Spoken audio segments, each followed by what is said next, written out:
Hello বন্ধুরা, কালকে আমরা রাত্রে বানিয়েছিলাম ফ্রাইড রাইস আর চিকেন কষা, কিন্তু অনেক রাত্রি হওয়ার জন্য ভিডিও দিতে পারিনি, তাই আজকে দিচ্ছি। প্রথমে আমি চালটা সিদ্ধ করে নেব। তার জন্য দেখো গ্যাস জ্বালিয়ে আমি একটা হাঁড়ি বসিয়ে দিয়েছি, জলও গরম হয়ে গেছে। এবার আমি চালগুলি দিয়ে দেবো সিদ্ধ হওয়ার জন্য। তো চালটা যতক্ষণ সিদ্ধ হচ্ছে ততক্ষণ আমরা কিছু ভেজিটেবল ভেজে নেব। দেখো কড়াই বসিয়ে দিয়েছি, কড়াই তেল গরম হয়ে গেছে।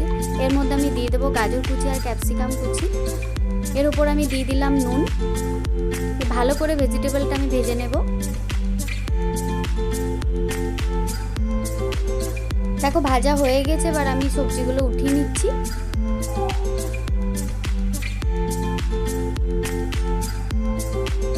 এই তেলের মধ্যে আমি দিয়ে দেবো ঘি।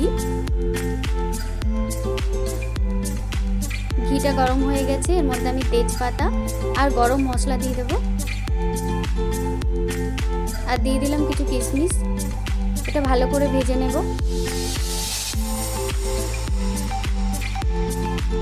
এদিকে আমার চালটাও সিদ্ধ হয়ে গেছে, এটা ভালো করে আমি ছেঁকে নিলাম।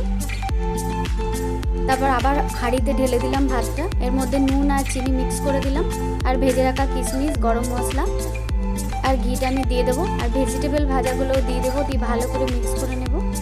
দেখো রাইস কমপ্লিট। এদিকে আমি বানিয়ে নেব চিকেন কষা। তার জন্য চিকেনের মধ্যে আমি লেবুর রস দিয়ে ভালো করে মেখে রাখবো কিছুক্ষণ।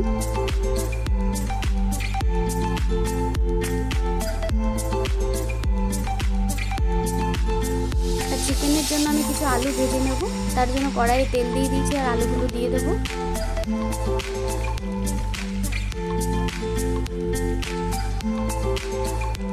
আলুর মধ্যে আমি দেব নুন আর একটু হলুদ গুঁড়ো।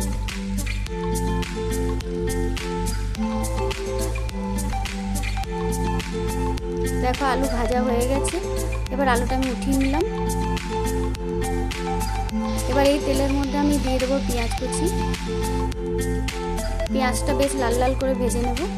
ভাজা হয়ে গেছে, এর মধ্যে আমি দিয়ে দিলাম রসুন বেটে রাখা রসুন বাটা, আদা বাটা,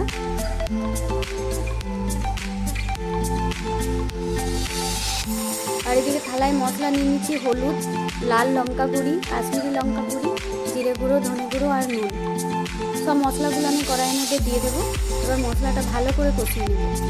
একটু জলও দিয়ে দিয়েছিলাম যাতে মশলাটা ভালো করে কষানো হয়, কড়াই লেগে না যায়।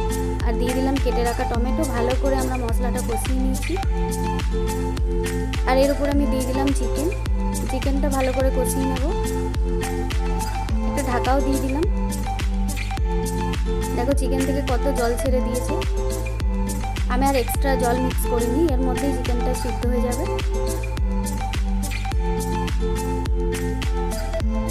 সিদ্ধ হয়েও গেছে, আমি দিয়ে দিলাম একটু গরম মশলা। রান্নাটা আমার কমপ্লিট। আপনারাও বাড়িতে এভাবে ট্রাই করবেন, আশা করি ভালো লাগবে।